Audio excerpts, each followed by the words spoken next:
once upon a midnight dreary, while I pondered, weak and weary, over many a quaint and curious volume of forgotten lore, while I nodded, nearly napping, suddenly there came a tapping, as of some one gently rapping at my chamber door. "'Tis some visitor," I muttered, "tapping at my chamber door, only this and nothing more." Ah, distinctly I remember. It was in the bleak December, and each separate dying ember wrought its ghost upon the floor. Eagerly I wished the morrow. Vainly I had sought to borrow from my books surcease of sorrow, sorrow for the lost, Lenore for the rare and radiant maiden whom the angels name Lenore, here forevermore.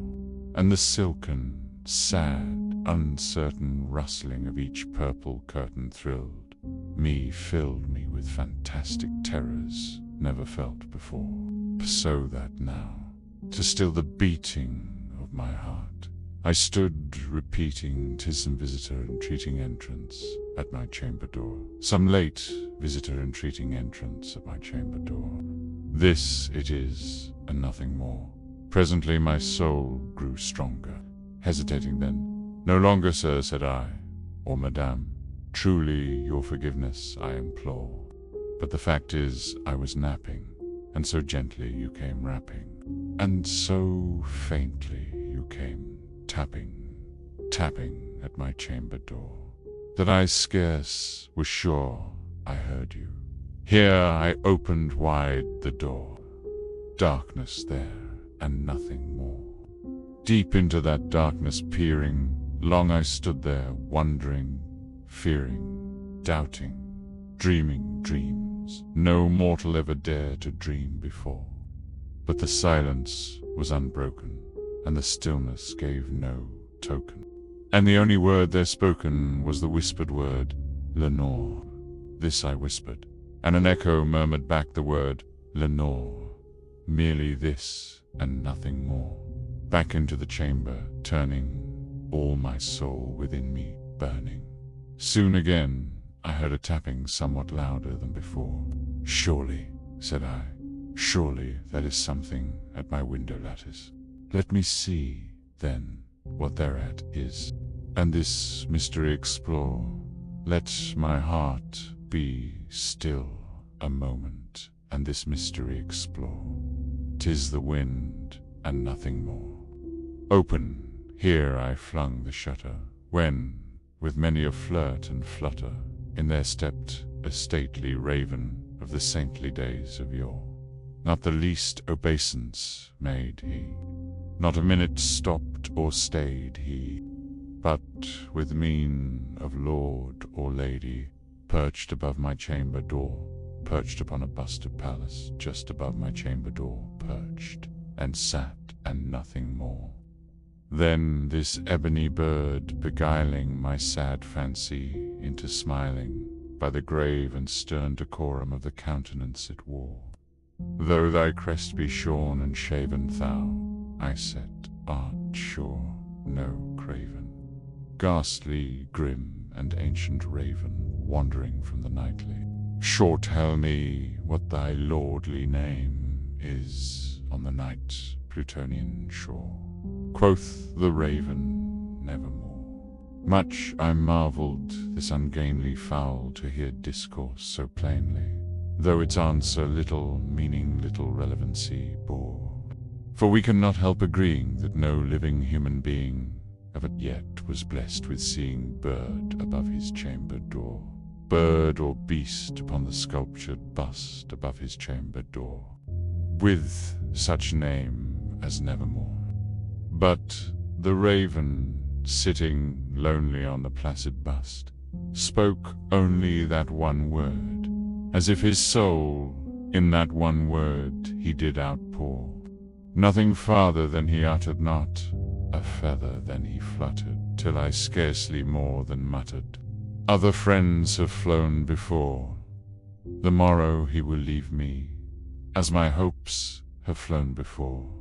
Then the bird said nevermore, startled at the stillness broken by reply so aptly spoken. "Doubtless," said I. "What it utters is its only stock and stalk from some unhappy master whom unmerciful disaster followed, fast and followed faster till his songs one burden bore till the dirges of his hove that melancholy burden bore of nevermore. But the raven still beguiling all my fancy into smiling. Straight I wheeled a cushioned seat in front of bird and bus and door. Then, upon the velvet sinking, I betook myself to linking fancy unto fancy, thinking what this ominous bird of yore, what this grim, ungainly, ghastly, gaunt, and ominous bird of yore meant in croaking nevermore. This I sat engaged in guessing, but no syllable expressing to the fowl whose fiery eyes now burned into my bosom's core. This and more I sat divining with my head at ease, reclining the cushion's velvet lining, that the lamplight gloated o'er, but whose velvet violet lining with the lamplight gloating o'er, she shall press, nevermore. Then, methought, the air grew denser, perfumed from an unseen censer swung by seraphim, whose footfalls tinkled on the tufted floor. "Wretch!" I cried, "thy God hath lent thee. By these angels he hath sent Therispi Trispit and Nepenthe from thy memories of Lenore. Quaff, oh, quaff this kind Nepenthe, and forget this lost Lenore. Quaff the raven nevermore. Prophet," said I, "thing of evil, prophet still, if bird or devil, whether tempter sent, or whether tempest tossed, the hearer sure, desolate, yet all undaunted, on this desert land enchanted, on this home by horror haunt, tell me truly, I implore as there is to their balm in Gilead. Tell me, I implore." Quoth the raven nevermore. "Prophet," said I, "thing of evil, prophet still, if bird or devil, by that heaven that bends above us, by that God we both adore, this soul with sorrow laden, if, within the distant Aden, it shall clasp a sainted maiden whom the angels name Lenore, clasp a rare and radiant maiden whom the angels name Lenore." Quoth the raven nevermore. "Be that word our sign of parting, bird or fiend," I shrieked, upstarting, "get thee back into the tempest and the night's Plutonian shore. Leave no black plume as a token of that lie thy soul hath spoken. Leave my loneliness unbroken. Quit the bust above my door. Take thy beak from out my heart, and take thy form from off my door." Quoth the raven nevermore. And the raven, never flitting, still is sitting on the pallid bust of Pallas just above my chamber door. And his eyes have all the seeming of a demon's that is dreaming, and the lamplight o'er him streaming throws his shadow on the floor, and my soul from out that shadow that lies floating on the floor shall be lifted nevermore.